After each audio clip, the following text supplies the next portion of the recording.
বাংলাদেশে জঙ্গি আছে কি নেই এই বিতর্ক বেশ মাথাচাড়া দিয়ে উঠেছে।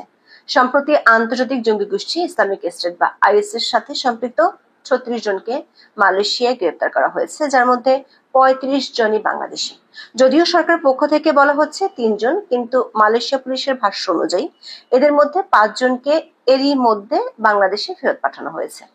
মালয়েশিয়ার পুলিশ ইন্টারপোলের সাহায্যে বাংলাদেশের এই জঙ্গিদের আন্তর্জাতিক কানেকশনের আদ্যপ্রান্ত বের করার চেষ্টা করছে। কিন্তু প্রথমে ঢাকা মহানগর পুলিশ কমিশনার এবং সবশেষ স্বরাষ্ট্র উপদেষ্টার দাবি বাংলাদেশে জঙ্গি নেই।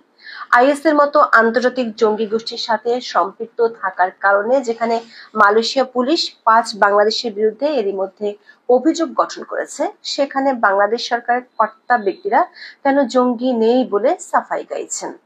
মালয়েশিয়া আইএস এর এমন তৎপরতার সাথে বাংলাদেশিদের জড়িত থাকার খবরে আবার নাড়াচাড়া পড়ে গেছে টেরোরিজম বিরোধী আন্তর্জাতিক সংস্থাগুলোতে। খুঁজে দেখা হচ্ছে গত কয়েক বছরে সিঙ্গাপুর, তুরস্ক ও পাক আফগানিস্তান সীমান্তে ধরা পড়া বাংলাদেশি জঙ্গিদের সাথে মালয়েশিয়ায় ধরা পড়া এই জঙ্গিদের সম্পর্ক আছে কিনা।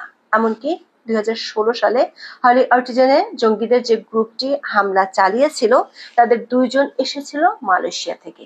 বাংলাদেশে গত বছরের ৫ আগস্টের পালাবদলের পর জেলখানা থেকে পালিয়ে গেছে মৃত্যুদণ্ড প্রাপ্ত সহ ৭৯ জঙ্গি।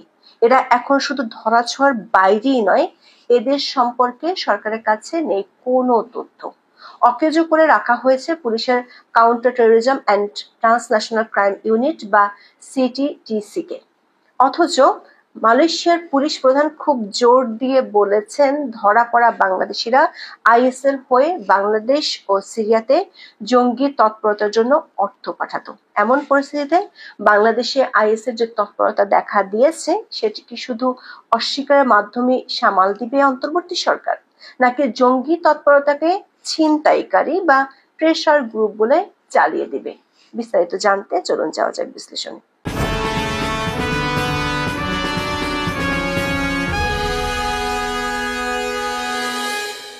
মালয়েশিয়ার পুলিশ সম্প্রতি একটি বড় ধরনের অভিযান চালায়। সে অভিযানে মোট ৩৬ জনকে গ্রেপ্তার করে, যার মধ্যে ৩৫ জন বাংলাদেশি, বাকি একজন ইন্দোনেশিয়ান। যদিও প্রথমে বলা হয়েছিল সবাই বাংলাদেশি। মালয়েশিয়ান পুলিশ ও দেশটির গণমাধ্যমে প্রকাশিত খবর থেকে জানা গেছে তারা মালয়েশিয়াকে ইসলামিক স্টেট বা আইএস এর জন্য অর্থ তহবিল সংগ্রহ এবং সদস্য নিয়োগের একটি ঘাঁটি হিসেবে ব্যবহার করেছিল। তাদের সংগ্রহ করা অর্থ যেত দুটি দেশে, দেশ দুটি হলো সিরিয়া এবং Bangladesh. Malaysian inspector general of police তান শ্রী মোহাম্মদ খালিদ ইসমাইল জানিয়েছেন এই গ্রুপটির নাম গ্যারাকান মিলিটান্ট রেডিকাল বাংলাদেশ বা জিএমআরবি। এই গ্রুপটিকে বাংলাদেশি রেডিকাল মিলিটান্ট গ্রুপও বলা হয়। দর্শক, খেয়াল করে দেখুন সংগঠনটির নামের সাথে বাংলাদেশ যুক্ত। আইজিপি খালিদ ইসমাইল জানিয়েছে এই দলটি সিরিয়া ও বাংলাদেশে আইএস এর সেলগুলোর জন্য অর্থ পাঠাতো। এর অর্থ হলো মালয়েশিয়ান পুলিশ তদন্তে খুঁজে পেয়েছে আইএস এর একটি সেল বাংলাদেশে আছে। বাংলাদেশে এই গ্রুপটি সদস্যদের কাছ থেকে বার্ষিক ৫০০ মালয়েশিয়ান রিঙ্গিত সদস্যপদ ফি নিত। সংগৃহীত তহবিল ই-ওয়ালেট অ্যাপ্লিকেশন এবং আন্তর্জাতিক মানি ট্রান্সফার সার্ভিস ব্যবহার করে বিদেশে পাঠানো হতো। কিন্তু মালয়েশিয়ান পুলিশ যেখানে বাংলাদেশিদের সাথে আন্তর্জাতিক জঙ্গি গোষ্ঠী, তাও আবার আইএস এর মতো সংগঠনের সাথে সম্পৃক্ততা খুঁজে পেয়েছে, সেখানে বাংলাদেশের অন্তর্বর্তী সরকারের কর্তা ব্যক্তিরা দেশটিতে জঙ্গি কিংবা জঙ্গিদের তৎপরতা আছে তা মানতেই নারাজ। মালয়েশিয়ার কঠোর পদক্ষেপের বিপরীতে আমরা বাংলাদেশে একেবারেই ভিন্ন চিত্র দেখতে পাচ্ছি। ঢাকার পুলিশ কমিশনার শেখ মোহাম্মদ সাজ্জাদ আলী গত ১লা জুলাই এক সংবাদ সম্মেলনে চাঞ্চল্যকর মন্তব্য করেছেন। তার ভাষায়, বাংলাদেশে কোনো জঙ্গি নাই, বাংলাদেশে আছে ছিনতাইকারী। তিনি আরো বলেছেন, আওয়ামী লীগের সময় জঙ্গি নাটক সাজিয়ে ছেলেপেলেদের মারছে, কিসের জঙ্গি? ডিএমপি কমিশনার একথা অবশ্য মানতে নারাজ পুলিশের আইজিপি বাহারুল আলম। তিনি একই দিনে ডয়চে ভেলেকে বলেছেন, জঙ্গি নেই এ কথা বলা যাবে না। এরই মধ্যে মালয়েশিয়ান সরকার ৫ জনকে বাংলাদেশে পাঠিয়ে দিয়েছে, যদিও সরকারের পক্ষ থেকে ৩ জনের কথা বলা হচ্ছে। মালয়েশিয়ান পুলিশের তথ্য মতে ১৯ জুন প্রথম পাঠানো হয় একজনকে, এরপর ২৬শে জুন এবং ৩রা জুলাই আরো ৪ জনকে পাঠানো হয়। বাংলাদেশের পররাষ্ট্র উপদেষ্টা তৌহিদ হোসেন বলেছেন, মালয়েশিয়া যে জঙ্গিবাদের অভিযোগ করেছে সেটি তদন্তে বাংলাদেশ সাহায্য করবে। কিন্তু এর 2 দিন পর স্বরাষ্ট্র উপদেষ্টা জাহাঙ্গীর আলম চৌধুরী ডিএমপি কমিশনের সুরেই কথা বললেন। তিনি বাংলাদেশের জঙ্গিদের কোনো অস্তিত্ব দেখছেন না। তিনি দাবি করেছেন, বাংলাদেশে যাদেরকে পাঠানো হয়েছে তারা জঙ্গি তৎপরতার সাথে জড়িত নয়, তাদের ভিসার মেয়াদ শেষ হয়ে যাওয়ায় তাদেরকে ফেরত পাঠিয়েছে। কিন্তু মালয়েশিয়ান পুলিশ প্রধান স্পষ্ট করে বলেছেন, যাদেরকে ফেরত পাঠানো হচ্ছে তাদের বিরুদ্ধে গুরুতর অভিযোগ নেই, কিন্তু তারা বাংলাদেশি রেডিক্যাল মিলিট্যান্ট গ্রুপের সাথে জড়িত। যাদের সম্পর্কে গুরুতর অভিযোগ তাদের বিরুদ্ধে ইতিমধ্যে মালয়েশিয়াতে মামলা হয়েছে। গ্রেপ্তার হওয়া 35 বাংলাদেশিদের মধ্যে 16 জনের সম্পর্কে এখনো তদন্ত চলছে, বাকি 9 জনের ভিসা না থাকায় তাদেরকেও ফেরত পাঠানো হবে। দর্শক, গুরুত্বপূর্ণ তথ্য হলো, মালয়েশিয়ান অভিযানে ধরা পড়া সবাই প্রায় বাংলাদেশি এবং এরা আইএস এর সেলের জন্য অর্থ সংগ্রহ করছিল। সে অর্থ পাঠাতো বাংলাদেশ ও সিরিয়াতে। ধরা পড়াদের মধ্যে অন্য কোনো দেশের নাগরিক নেই। তারপরও স্বরাষ্ট্র মন্ত্রণালয় তদন্ত ছাড়াই বলে দিচ্ছেন জঙ্গি নেই, যার অর্থ হলো জঙ্গিদের নিয়ে তদন্ত করতে গিয়ে কেঁচো খুঁড়তে সাপ বের করে আনতে চান না স্বরাষ্ট্র উপদেষ্টা। আন্তর্জাতিক জঙ্গি গোষ্ঠী আইএস এর সম্পৃক্ততার কথা শুনে কি সরকার বিষয়টি ধামা চাপা দিতে চাইছে, নাকি জেল পলাতক 79 জঙ্গিকে আবার ধরতে হবে এই ভয়ে সরকার বিষয়টি অস্বীকার করছে? দর্শক, বাংলাদেশে 2016 সালের 1 জুলাই হলি আর্টিজান হামলায় 6 জঙ্গি মারা যায়। ওই ঘটনায় আইএস এর পক্ষ থেকে দায় স্বীকার করে বার্তা দেওয়া হয়েছিল।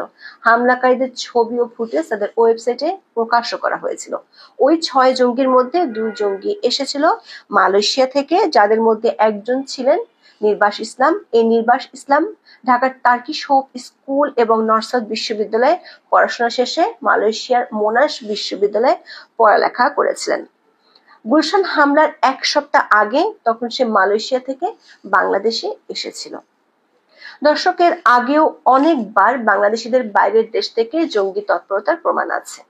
হোলি আর্টিজানে হামলার বছরে সিঙ্গাপুরে 27 বাংলাদেশি গ্রেপ্তার হয়েছিল, যারা আইএস এবং আল কায়েদার সাথে জড়িত ছিল। আইএস এর ওয়েবসাইটে বিভিন্ন সময়ে সংগঠনটির বাংলাদেশের প্রধান কে তা নিয়ে পোস্ট দেওয়া হয়েছে। এমনকি আইএস বাংলাও ওয়েবসাইট তৈরি করেছিল। তারপর থেকে ইসলামিক স্টেটের শাখা যে বাংলাদেশে কাজ করছে সেটি পরিষ্কার হয়ে গিয়েছিল। সংগঠনটির সাময়িকী দাবিকে সোলজার্স অব বেঙ্গল নামে বাংলাদেশের জঙ্গিদের ছবিও ছাপা হয়েছিল। 2018 সালে যুক্তরাষ্ট্র বাংলাদেশের আইএস কে নিষিদ্ধ ঘোষণা করেছিল। এরপর সংগঠনটি বারবার নাম পাল্টায়, কখনো নব্যজেএমবি, কখনো আনসারুল্লাহ বাংলা টিম, কিংবা কখনো অন্য নামে কাজ করতে থাকে। মূলত আইএস এর সাথে সম্পর্ক থাকায় বাংলাদেশের 9টি জঙ্গি সংগঠনকে নিষিদ্ধ করা হয়েছিল। সবশেষ 2023 সালের 10ই আগস্ট নিষিদ্ধ করা হয় জঙ্গি সংগঠন জামাতুল আনসার ফিল হিন্দাল শারকিয়াকে। 2021 সালে তুরস্ক সরকার বাংলাদেশের বেশ কয়েকজন আইএস সদস্যকে গ্রেপ্তার করেছিল। এরপর থেকে এই দলটির বেশ কয়েকজন সদস্যকে গ্রেপ্তার করেছিল পুলিশের বিশেষ টিম। কিন্তু 5 আগস্টের পরে জেল ভেঙে পালিয়েছে 79 জঙ্গি। তাদের মধ্যে 9 জন ছিল সাজাপ্রাপ্ত, তারা এখন সরকারের নাগালের বাইরে। জেএনপি নেতা সাইদুল রহমান, তুরস্ক ফেরত আইএস সদস্য মিজান সহ অনেকেই জেল থেকে তখন পালিয়েছে। আবার গত কয়েক মাসে 148 জন জঙ্গিকে জামিন দেওয়া হয়েছে। দর্শক, মালয়েশিয়ার ঘটনা বাংলাদেশের জঙ্গিবাদ ইস্যুটিকে আবারও আন্তর্জাতিক মাধ্যমে খবরে জায়গা করে দিয়েছে। মালয়েশিয়ান পুলিশের প্রাথমিক তদন্তে জানা গেছে এই হোয়াটসঅ্যাপ গ্রুপে 100 থেকে 150 জন সদস্য ছিল। তার মানে এখনো বিশাল একটি সংখ্যা গ্রেপ্তার হওয়া বাকি। মালয়েশিয়ান পুলিশ বলছে এরা বাংলাদেশে হামলার পরিকল্পনা করেছিল, কিন্তু বাংলাদেশ সরকারের দায়িত্বপ্রাপ্তরা বিষয়টিকে ধামাচাপা দিতে চাইছেন কেন? মালয়েশিয়ান পুলিশ 3 ধাপে এই অভিযান চালিয়েছে। 28 এপ্রিল প্রথম ধাপে স্লাঙ্গর থেকে 6 জন, 7 মে দ্বিতীয় ধাপে জোহর থেকে 14 জন এবং তৃতীয় ধাপে 19 থেকে 21 জনের মধ্যে আরো 16 জনকে গ্রেপ্তার করে দেশটির পুলিশ। ওই গোষ্ঠীটি 1 বছর ধরে তৎপরতা চালাচ্ছিল। এর অর্থ কি এসব জঙ্গিদের মধ্যে কি 1 বছর আগে বাংলাদেশের জেল পলাতক জঙ্গিরা আছে। দর্শক, 5ই আগস্ট রাজনৈতিক পট পরিবর্তনের পর নিষিদ্ধ ঘোষিত হিজবুত তাহরীর বিনা বাধায় ঢাকা সহ সারা দেশে পোস্টারিং, মিছিল ও শোডাউন করেছে। সেই বিশাল শোডাউনের পর সংগঠনটির কোনো নেতাকে গ্রেপ্তার করেনি পুলিশ। তাহলে নিষিদ্ধ সংগঠনটির নেতারা কোথায় হারিয়ে গেল? হলি আর্টিজানে নিহত 2 পুলিশ কর্মকর্তার স্মরণে গুলশান থানায় নির্মিত দীপ্ত শপথ ভাস্কর্যটি গুড়িয়ে দেওয়া হয় এবং সেখানে নিষিদ্ধ সংগঠন হিজবুত তাহরীরের পোস্টার লাগানো হয়। এটি বর্তমান পরিস্থিতিতে জঙ্গিবাদ দমনের কার্যকারিতা নিয়ে প্রশ্ন তোলে। দৈনিক প্রথম আলোর এক খবরে বলা হয়েছে, গত 9 বছরে বাংলাদেশে বড় কোনো জঙ্গি হামলার ঘটনা ঘটেনি, যদিও ভেতরে ভেতরে সংগঠিত হওয়ার চেষ্টা ছিল। তবে গত বছরের 5ই আগস্ট রাজনৈতিক পট পরিবর্তনের পর উগ্রবাদীদের উপর নজরদারিতে বড় ধরনের ঘাটতি তৈরি হয়েছে বলে বিভিন্ন সংস্থা এবং সিটিটিসি এর কর্মকর্তাদের অনেকে মনে করছেন। অনলাইন মাধ্যমে উগ্রবাদী কার্যক্রমের সাইবার পেট্রোলিংও আগের মতো নেই। এমন পরিস্থিতিতে আইএস হয়তো 2016 সাল থেকে যেমন মাথাচাড়া দিয়ে উঠেছিল, তেমনি তৎপরতা শুরু করবে। সরকার হয়তো এদের কখনো মব, কখনো প্রেসার গ্রুপ হিসেবে চিহ্নিত করবে।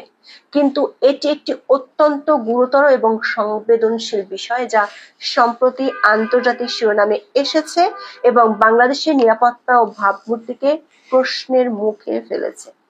মালয়েশিয়ার ঘটনাটি বিচ্ছিন্ন নয়, বরং এটি বাংলাদেশের নিরাপত্তা পরিস্থিতি, অভিবাসন নীতি এবং আন্তর্জাতিক সম্পর্কের উপর সুদূর প্রসারী প্রভাব ফেলতে পারে।